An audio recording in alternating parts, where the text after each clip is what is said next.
So the Oscar noms this year were pretty interesting, right? I'm not really sure what this video is. I'm just kind of winging it, but I wanted to talk about the Oscar nominations, just in general, sort of giving my thoughts on them and my predictions or my personal picks for what I would want to win, and hopefully we get somewhere. So I can't pretend to have seen every film that's in this very long list. I've, in fact, got so many 2025 films still on my watch list that it's in 2 pages, so that's fun. But I'm gonna try and at least get around to watching the Oscar nominations. As you can see, there's a good chunk of them here. Also here is the list of 2025 films that I have watched already. 60 films, not too bad, but it's not too good. Hey ho. But anyway, yeah, I thought that we would start at the bottom of the list and make our way up and sort of talk about things as they come. So as for the shorts, immediately I've got to say, I've not seen any of them. But maybe this is the year that I start. After all, I am a short film maker at the moment.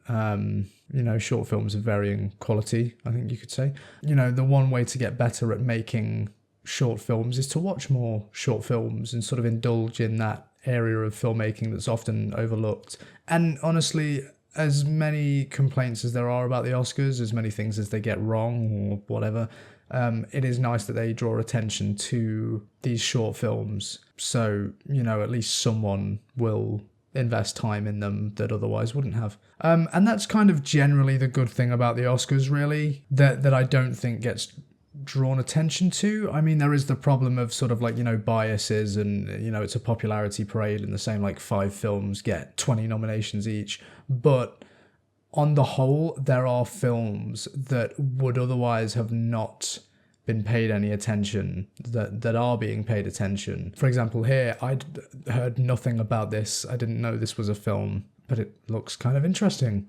Likewise, a film like Song Sung Blue, I saw the trailer for it in the cinema. I thought it looked all right, but then by the time the film had finished that I was watching, I kind of forgot all about this, and I was left thinking, what was that one film that I saw the trailer for? I can't remember it. Well, the Oscars comes around and tells me, yeah, it was this film. You should probably watch it.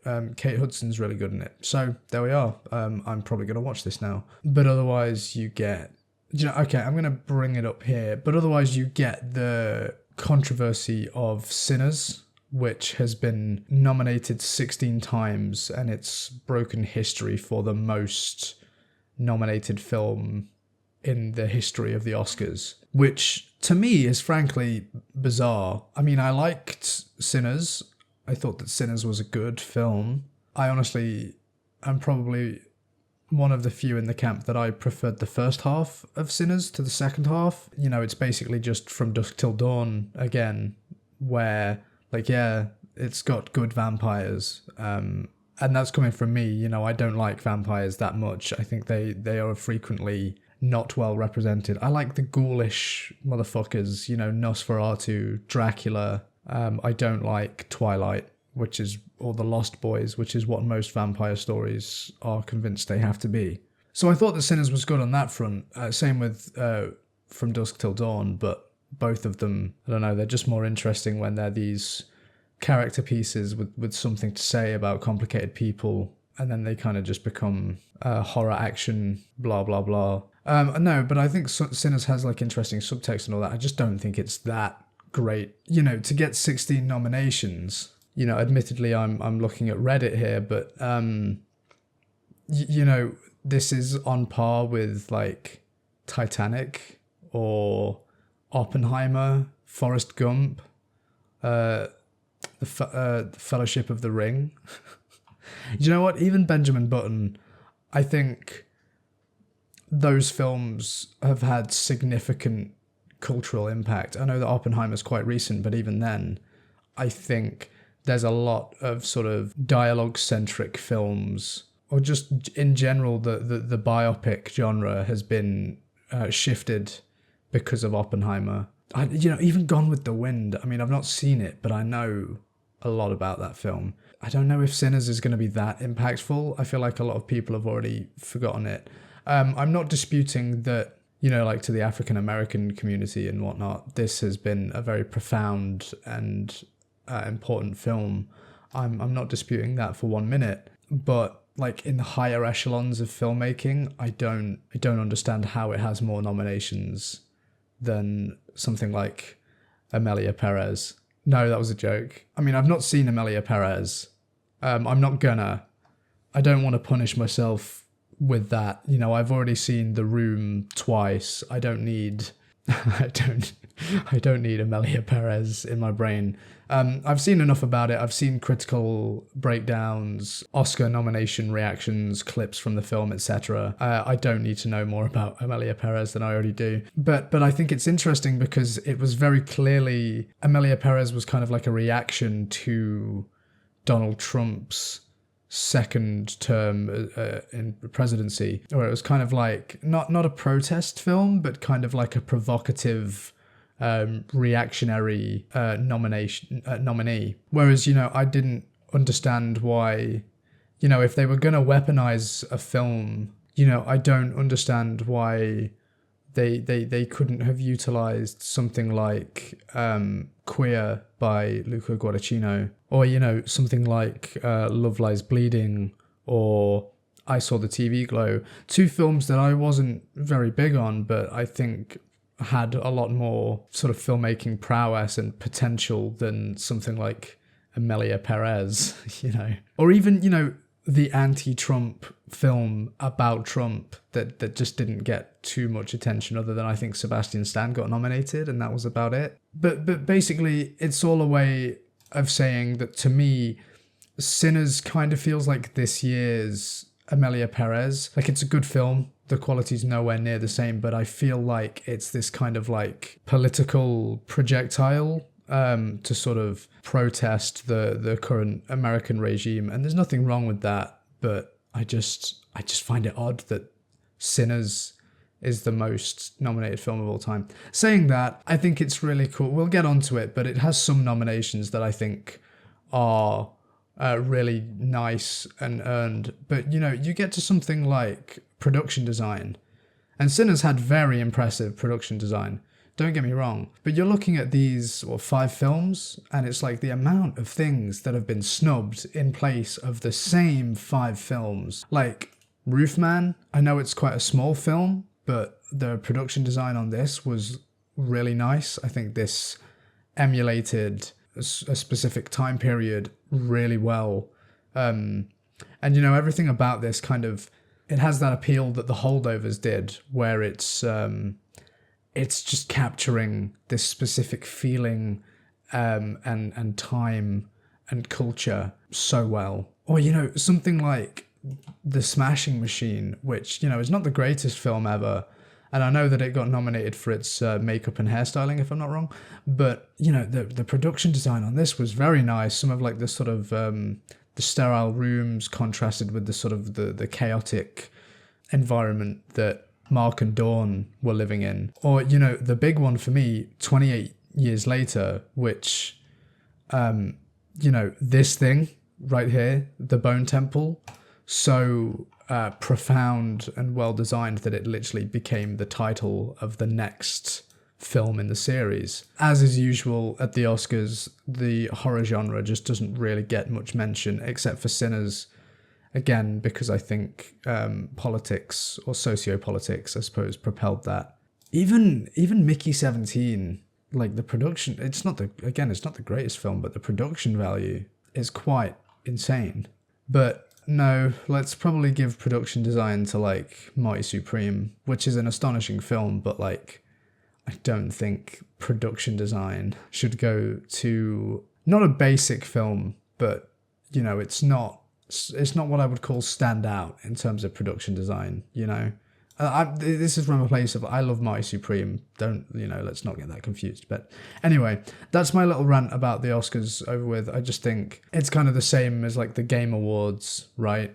It's like you've got all of these different categories and all of these amazing games being put forward. I'm sure you've already noticed the trend going on here when looking at like new single player games, most of the winners are just clair obscur, clair obscur, clair obscur, clair obscur, clair obscur, clair obscur, clair obscur, and game of the year clair obscur. And it's like, dude, if that's gonna like win overall, then like maybe we should clear some of these other fucking categories and give some flowers to someone else. Maybe. Just a thought. Anyway, actually going through the list now and talking about what I want to see. I have got a little list of predictions that I made, but I'm also going to talk about, you know, what I'd like to see.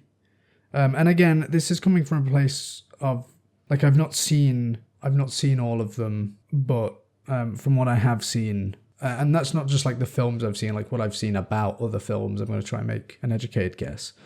Best original song. It's probably going to be Golden from K-pop Demon Hunters. I'll be surprised if it's anything else. I think the only other song that stands a chance is I Lied to You, purely because it's from Sinners. And it's a good song as well, but you know, I know how the Oscars work by now. But I think Golden by far had the biggest sort of cultural impact out of all of these, absolutely sweeping the charts and everything. So, and it's also just kind of a banger. I mean, I don't really like pop music or K-pop, kind of just the same thing, but that was good. Best makeup and hairstyling. I think it's going to be between Sinners and Frankenstein.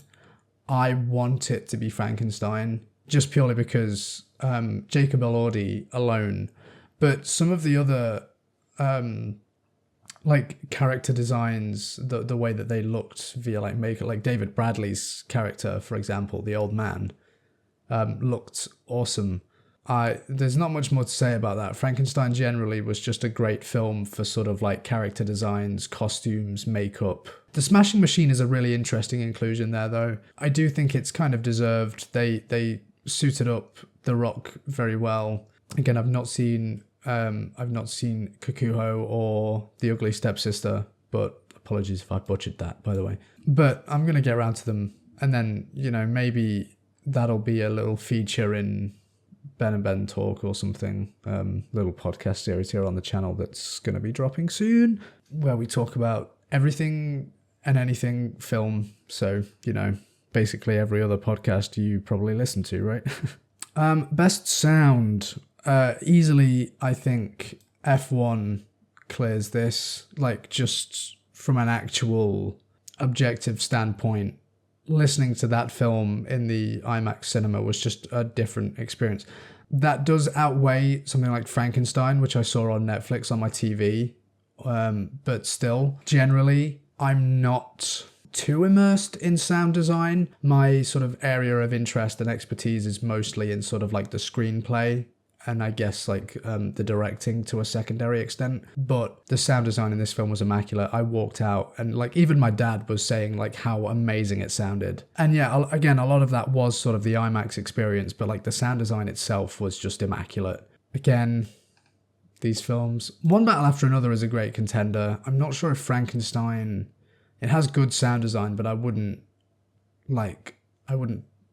say it's an outlier, you know, above and beyond most films. No, I think F1 wins that by a landslide, and it should win the award too. But visual effects, it would kind of be crazy if it was anything other than Avatar, right?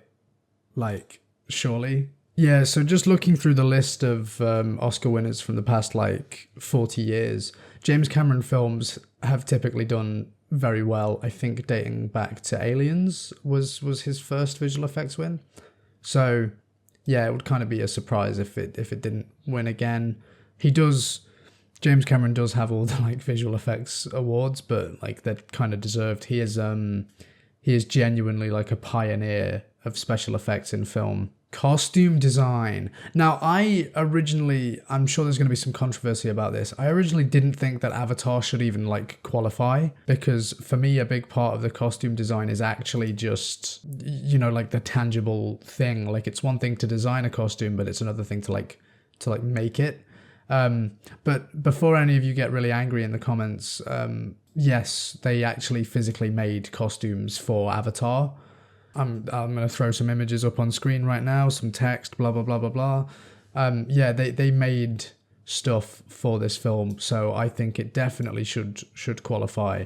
And either way, that wasn't like to discredit the actual costume designs themselves. I just like the outfits in Avatar are awesome. The different tribes of like the Na'vi are very easily identifiable. Yeah, just I think the fact that the costumes were actually made is just something different. So yeah, I don't know. I think Hamnet is probably gonna win this one just because period films typically do quite well with costume design recognition. Even it's kind of interesting because, you know, if there's one thing that like Hollywood and just film production companies in general have like an overabundance of, it's like period costumes.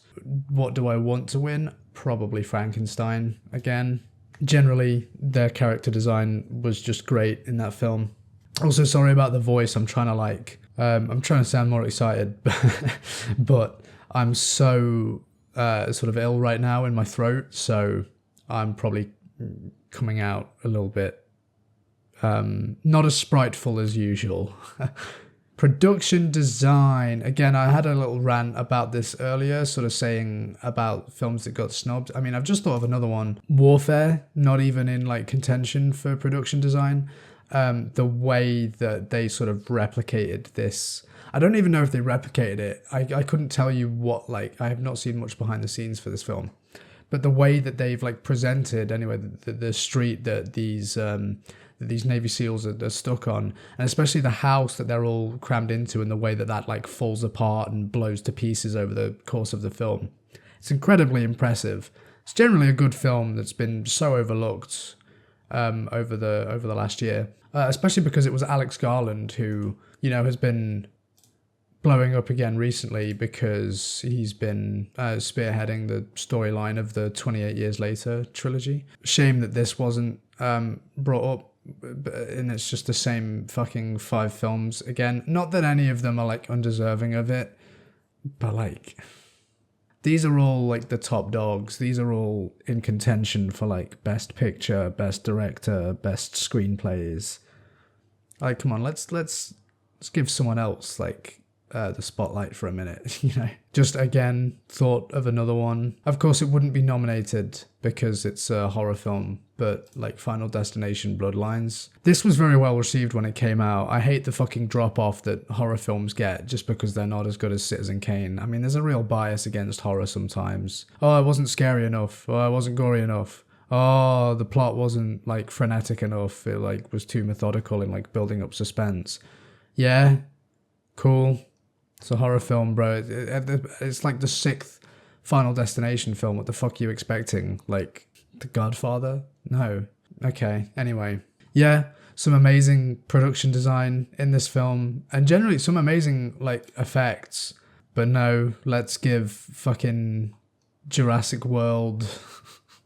Not very inventive, just well-rendered dinosaurs. Yeah, let's give that the fucking nomination over something like genuinely creative with its like gore and blending of practical and visual effects like Final Destination. Yeah, cool. All right. This sounds very jaded, by the way, but I'm not. I just want to draw attention to films that aren't getting the recognition that some of these are. Because again, that's what the Oscars is for. It's like recognition.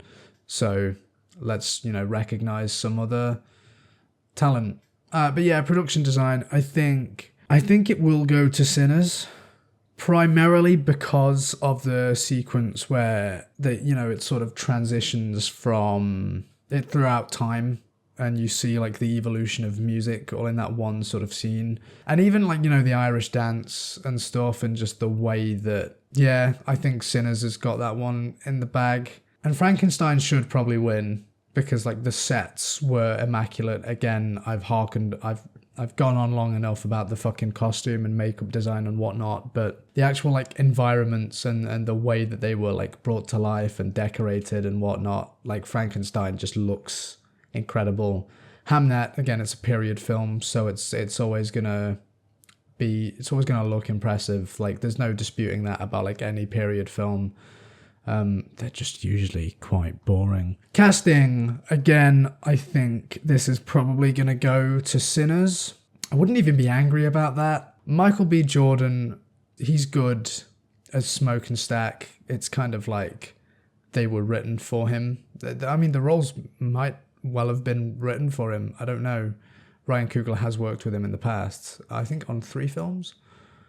Oh, yeah, no, of course. Creed, Black Panther, Fruitville Station. Yeah. So, yeah, you never know.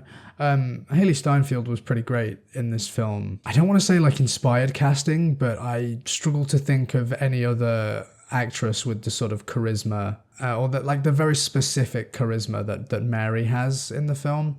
Same with Jack O'Connell. I think that was inspired casting. He's on quite the villain streak at the minute, but I think Sinners was really kind of like the start of that. It was really good. Miles Caton, great casting. I think he's like a relatively unknown as well, right? Yeah. So, you know, very inspired. And generally I just struggle to see, I mean, I've not seen The Secret Agent, but I just kind of struggle to see what else would really generate. Like Hamnet is very well cast, and I need to see the cast actually in Hamnet, but anything that Jessie Buckley is in should already be a contender. Mighty Supreme has great, actually, you know what?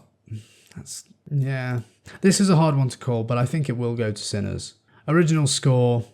See, I know that my girlfriend wants this to go to One Battle After Another because Johnny Greenwood. But again, I think that this is going to go to Sinners. It's a film that's so deeply about music that I don't see it going any other way. I'm not really much of a soundtrack person. I obsess over like the Doctor Who soundtrack, and that's kind of it. So, but yeah, I think Sinners has this one quite comfortably.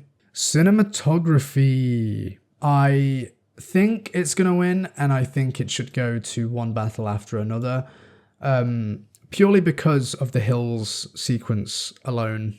Just the way that the camera moves and uses the environment against you as an audience. It's inspired. I think it might be some of Paul Thomas Anderson's best cinematography, probably next to Punch Drunk Love, which I think is just so imaginative in how it uses the camera. One Battle After Another has this one in the bag. Don't know what my voice did there. Best editing, I think very comfortably this is going to go to Marty Supreme. F1, I'm glad that it's getting some actual love in the... Did I see it before? Best sound. But best editing, that's quite surprising to see. It won't win, but I'm happy to see it's getting some love because it was one of my favourite films of the year. It was a very interesting reflection of sort of like 80s and 90s blockbusters. It's like literally Formula One, the movie. It's the perfect... They perfected the formula of the dad movie right then and there. So yeah, I'm happy to see that it's getting love at the Oscars. It does deserve it, some anyway. But yeah, Mighty Supreme's got this. The opening transition into the tennis ball. Those who know. Yeah, I think that's bagged it alone. Let alone some of its like really inventive cuts and the way that it's able to sort of change the whole tone or vibe or pace of the movie through one cut or transition. It's really, really impressive. See, international feature, this is where I get lost. I've not seen any of these. That makes me seem like an ignorant English speaker, and I kind of am to an extent, so there. I do love foreign films. I just haven't really had the time or money to see many this year. There's like one independent cinema near me that shows international films, and that cinema's gone up in price this year, and so has the cost of living, and my living circumstances have drastically changed, so I haven't really been able to afford to see these. Sorry guys. Yeah, don't you feel bad now? Yeah, it's actually kind of abhorrent. I can't for the life of me spot a single foreign film here. Oh dear. Bad time of recording actually, because I am watching Sentimental Value later today as part of a sort of like Joachim Trier marathon that I'm doing right now. Yesterday I watched Thelma, and the day before that I rewatched The Worst Person in the World, which is one of my favourite films. I think this probably has it in the bag, although because this does get a lot of nominations going up, from what I've seen from word of mouth, this could be The Secret Agent, or it could be Surat. I don't know, because I've heard a lot of buzz about this, and I know they say never to judge a book by its cover, but like I know that this film is gonna slap just because of this poster. Like, that's gorgeous.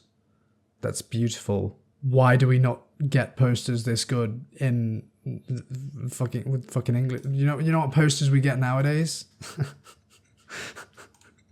Perfect example right there. We get this. These are the posters we get now. So awesome. Great. Yeah, so I think it really is between these three from what I'm hearing. Not to discredit these two. I've also heard amazing things, but just like general Oscar buzz, it's between these three. But I think it's going to be Sentimental Value. Documentary feature, again, I've not seen any of these, which is unfortunate, but I've heard a lot of buzz about The Perfect Neighbor, and I wouldn't be surprised if that's what gets it. Unless, I don't want to frame it as a negative thing, but there is like an anti-Trump agenda with the Oscars. Yeah, I agree. By the way, be hard pressed to find anyone saying that doesn't. But yeah, it could go to Mr. Nobody Against Putin just because of the sort of political angle that the Oscars sort of peddle these days.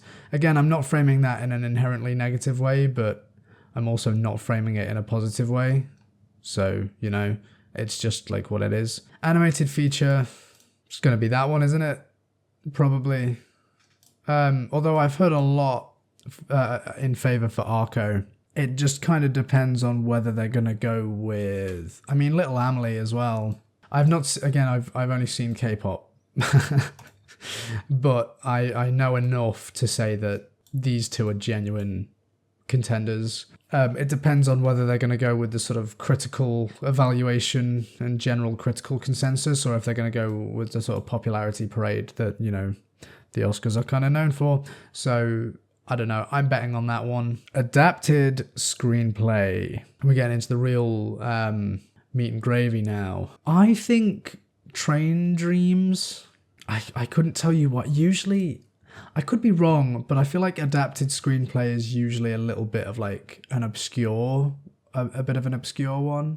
Yeah, I mean, just looking at the 2020s alone, you've got Conclave, which isn't like obscure, but you know what I mean. Like, I thought that Sing Sing actually won that, but never mind. American Fiction, Women Talking, Coda, which I think was the Best Picture winner that year, but in fairness, there wasn't much to go with. The Father, I know that it was like successful at the time, but it's kind of an obscure one. You go up to some random guy in the street, you're like, oh, have you heard of, I don't know, heard of One Battle After Another? Like, yeah, saw it marketed. Hey, have you heard of The Father? What the fuck are you talking about? Okay, no, I guess the 2010s, they weren't that obscure. Or the 2000s. Never mind, I guess it's just a 2020s trend then. Like, they're not totally obscure, but I just think that they're not, as they haven't been like as mainstream in the 2020s. So I don't know, I'm kind of placing my bets on Train Dreams. Then again, it also could be Frankenstein. I personally, out of the ones that I've seen, which is 2 of them, I want to give it to that.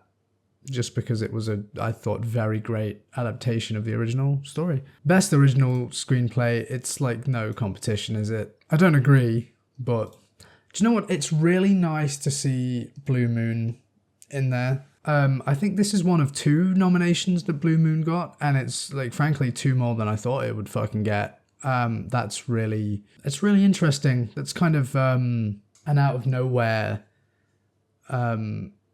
development, I suppose. Marty Supreme, I think it's going to win a more important award. So maybe this is just me being fair, but I don't think that it's going to be Marty Supreme because there's other stuff coming for Marty Supreme. Sentimental value, again, see, this is the thing. I'm placing this on the merit that sentimental value wins international feature.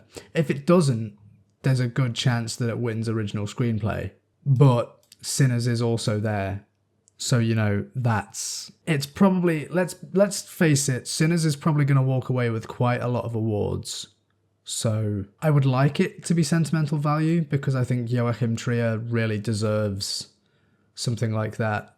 His screenplays are melancholic and introspective and contemplative and beautiful, and I would like to see them get their just desserts for that. But yeah, happy to see Blue Moon. Go watch that if you haven't.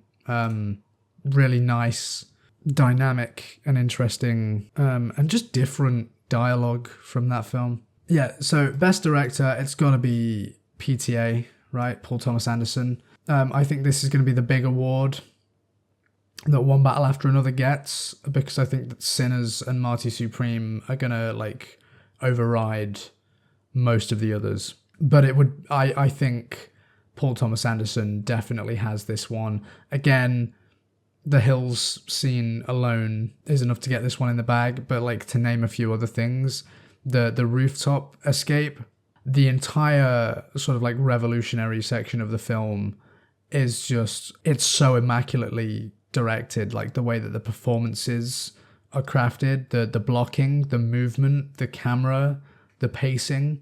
And, you know, generally just the whole section where Leo is trying to like get out of the city. It's like, I think if I remember right, it's kind of a long take when he first goes into Benicio del Toro's like apartment, and he's like, the camera's drifting past walls, and like there's so much like background detail going on that's like it's telling you a story as you're watching everything else. Man, I really need to rewatch this film. Yeah, it's such an intricate film, the way that everything's blocked and staged. And PTA, you need this one, bro. Your films may underperform at the box office because you're such a fucking expensive guy, but the Oscar wins are going to justify that, so don't even worry, bro. Best Supporting Actress. I think they're going to win, and I honestly want them to win. Wunmi Mosaku. Again, I've not seen Sentimental Value. The fact that 2 people got nominated for that is crazy, and I've heard amazing things about Elle Fanning in that film, but I think it's Wunmi Mosaku. Their performance was beautiful, and it was kind of like the emotional core of the whole film. I'm saying it now. I think that's the winner. Tiana Taylor, I've seen a lot of people say is gonna win it, but I don't know. It's like if fucking Matthew McConaughey beat Leonardo DiCaprio for Best Actor in 2013. Oh right, yeah. It was a joke, by the way. McConaughey's great. It's one of my favorite actors, but like Leo in The Wolf of Wall Street, you're gonna snub that? I'm still not over it. Best Supporting Actor. I think everyone kind of agrees it's gonna be Sean Penn. I wouldn't say I'm a massive Sean Penn fan, but like I've seen him in, I love him, in fact, in like The Thin Red Line, which I saw recently. The Secret Life of Walter Mitty. I know he's only like a small role in that, but he has such a commanding and wise presence. I don't know. I think he was a real... I didn't even realize it was him when I watched that film. That might sound really dumb, but I only realized that it was Sean Penn when I like looked on Letterboxd, like after watching and processing the film, and then I saw it was Sean Penn. I was like, oh, really? Yeah. He's probably got that one in the bag. It is potential that Stellan Skarsgård wins this as a kind of like honorary Oscar, similar to sort of like Jamie Lee Curtis's win for Everything Everywhere All at Once. Or it's Benicio del Toro, because I think that that's such a wacky nomination. Like I actually just don't understand that one. Like, Benicio del Toro is a great actor and he's doing a great job in that film, but I don't think that the role that he plays in that film is like demanding of a fucking Oscar nomination. You know, it's not a very I don't want to say it's not a complex character because that sounds like demeaning, but you know what I mean. It's not like an intricate, powerful character or anything. You know, like Sean Penn's character, I imagine would be very like inference based. Like the performance delivers a lot of the character because there's so much sort of ambiguity and sort of like weirdness behind the character, whereas like he's kind of just a nice guy. I think Jacob Elordi deserves props for playing Frankenstein though. So, you know, he's not going to win, but I like seeing that. Best Actress. So, Best Actress, I have my wish. I can't speak on their performance in the film, but Renate Reinsve. Wow. So happy to see her name up there. The Worst Person in the World is one of my favorite films, so I'm literally just picking her based on that. I know that she's not gonna underperform or fail to deliver. She's a fantastic actor, one of the best of her generation, globally, in fact. Yeah, she has such like a complexion and silent beauty to her performances. They're not very like overstated or even understated. They're just like real gripping performances. I'd love to see her on the stage accepting that award, because otherwise I've not seen any of these performances. I do think that Renate is gonna I do think she's gonna win the award, but just in case, let's be real, it's not gonna be Emma Stone because she has won twice now. It's honestly kind of amazing that she was nominated. Like, Emma Stone is fucking fantastic, but like the snubs that we're getting here, like Rosamund Pike from Hallow Road would have been a fantastic contender. It would have been a very like left field pick, but like what an insane performance that she's giving in that film. Sophie Thatcher for Companion would have been a good shout. I don't think that this is her best role. That would probably go to Heretic by far. But like, she definitely carries this film on her back, and she's giving a very interesting robotic performance where it's this kind of I can't even, just go watch the film. Sally Hawkins from Bring Her Back. Again, it's a horror film, so it doesn't get any attention. I know that Sally Hawkins, I think, did win for Shape of Water. I could be wrong. If she was ever going to win like a second Oscar or whatever, it should be for this. I actually don't know how many Oscars she's won. She probably has won a few. Olivia Colman in The Roses would have, again, been a great pick. I think that's one of her most detailed and emotional roles to date, which is saying a lot for fucking Olivia Colman.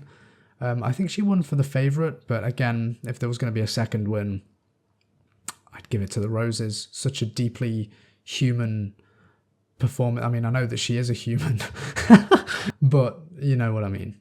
And, you know, my final pick, I don't think it would count as supporting because she is the co-lead. Kirsten Dunst for Roofman.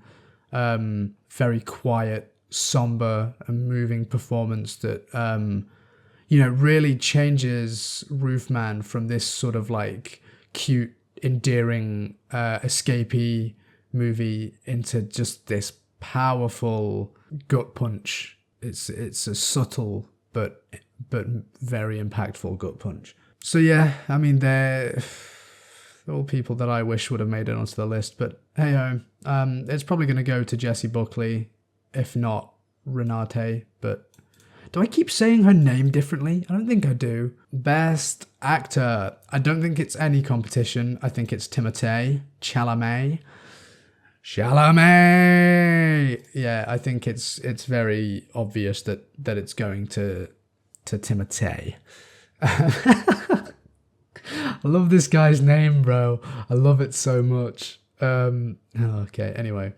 It would surprise me, but I can kind of see the appeal for Leo. He has only won, if I'm not mistaken, the one for The Revenant, which honestly is a stellar performance, but one of my least favourites from Leo, so that's quite shocking. Again, I'm still angry that he didn't win for Wolf of Wall Street. I'm glad that McConaughey did. Like, you know, you're not beating AIDS, but okay, that came out wrong. Ethan Hawke has amazed me. For years has been one of my favorite actors currently working in the industry. I just generally like find him fascinating as a person. Like, I can sit and listen to this guy ramble about things for ages, which I suppose is kind of why this nomination shocked me, because he's playing Lorenz Hart, who is like a supreme waffler. But so is Ethan Hawke. So it's not too different of a character, you know, to the person, to the actor. Even though you kind of tell from the off that Ethan Hawke is doing something different with his performance than usual. It still kind of is just Ethan Hawke talking about profound shit for an hour and a half. Very traditional with his track record in Richard Linklater films. But yeah, I'm over the moon to see that nomination. I think he deserves it. I don't know how many... Let me look this up. So yeah, he hasn't won, but he's never been nominated for Best Actor before. Nominated for adapted screenplays, for sort of helping to write the Before trilogy follow-ups, supporting in Boyhood and Training Day. But this is his first Best Actor, which actually is frankly ridiculous. Let's like look at this guy's track record for a minute. The Before trilogy alone, it's criminal that Ethan Hawke and Julie Delpy didn't each win Best Actor and Best Actress for every fucking one of those films. They should both have 3 wins, and they're for those films. Sinister, I wouldn't say it's like a groundbreaking performance, but it's great all the same. Gattaca I've not seen. First Reformed would have been an amazing Oscar win, and very deserved, actually. That's an insane performance in that film. Same with Predestination. Actually, it's a very complicated performance, but you know, that film was very overlooked, so whatever. Yeah, it's amazing that he's not been nominated for Best Actor at least like once before for any of those films, or like First Reformed. Wow, we're breaking new ground here, guys. But yeah, it's gonna go to Timothée. And Best Picture, it's Marty Supreme. I'm calling it right now. Marty Supreme is gonna get that Best Picture win. And it's what I want. It's what I want to win as well, frankly. F1 being nominated for Best Picture is like a surprise. That's a real big surprise. In fact, yeah, I'm kind of surprised that Kerry Condon didn't get a Best Actress nomination. Is Kerry Condon in that film, right? I'm not tripping. Yeah, it is. Javier Bardem, actually. Holy shit, he didn't get a... Benicio del Toro got nominated, but fucking Javier Bardem didn't? Okay, alright. Yeah, no, I think it's very comfortably going to Marty Supreme. One Battle After Another is the only real contender there. Sentimental Value getting the nomination is beautiful, though. That's awesome. Actually, no, Sinners is a big contender. I'm worried that Sinners is going to win. Secret Agent is a bit of a left field pick as well. That's interesting. Train Dreams? I haven't seen it, but I've heard it's very poetic. So that's kind of the pretentiousness that the Oscars like to peddle for Best Picture sometimes. Begonia, I don't think stands a chance. Neither does F1, frankly, but it's an amazingly made film, regardless. Frankenstein, Hamnet, I think they excel in like the design standpoints, but I don't know if they're really Best Picture material. That sounds like really snobby. I don't think that anything is frankly Best Picture material, but like if you're gonna look at something that just like captured lightning in a bottle that year, it's one of these two. The way that I see Best Picture is if you were gonna inspire someone who liked films to become a filmmaker, you'd sit them down and you'd make them watch the Best Picture winner. Do you know what I mean? And that's kind of why I've been a bit disappointed with the Best Picture winners in 2020s. You know, I mean, Anora, great film, very surprising to me, actually. I expected that I wouldn't like it, and I really did. But, you know, if I was going to pick out of these, like, okay, which one of these films is going to make someone want to be a fucking filmmaker? What's going to, like, capture that feeling of movie magic? It would probably be something like The Brutalist, Dune Part 2, probably. It's more accessible, more epic. And I think when you sort of compare Best Picture winners and you have something like, you know, Lord of the Rings, I think Dune Part 2, you know, 2023, I think Oppenheimer was quite a good choice for that, really. I don't know if you could have done better than Oppenheimer for that year. Everything Everywhere, I think, is quite deserving for Best Picture again. It's like, it's grand in scope, it's like, it's movie magic. But yeah, like, you know, Parasite, I think was like, it's just a good Best Picture winner. Like, that's the magic of the screenplay right there. That's going to inspire someone to go out and write a fucking film. I don't know if Green Book is like Best Picture material, but then again, I'm not sure if any of these are. See, The Shape of Water, again, that's just like the magic of like performances and like direction and visuals. That's gonna make you want to go out and write like a fucking monster movie or something, like Creature from the Black Lagoon remake. Moonlight, again, that's screenplay magic. It should have been La La Land. Let's be real. Okay, Spotlight's a bit of an outlier there. It should have been like fucking Mad Max or The Revenant or even The Big Short, to be honest. You know, Birdman, that's like technical capability. That's like, oh, go and make a fucking one-shot short film or something.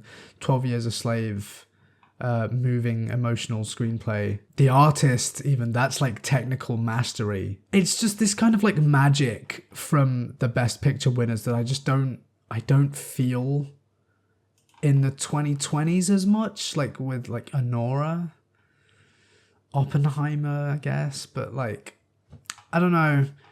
I just think if you want to capture that kind of feeling, you want a One Battle After Another or a Marty Supreme. You don't, like, I'm not discrediting the other films, but like maybe Sinners captures that. I don't think that Hamnet is gonna make people want to be. I've not seen it, so I could, you know, I could recant this statement, but I don't think it's gonna make people want to make films. I think it's just gonna make people sad. A little bit sad. I don't know.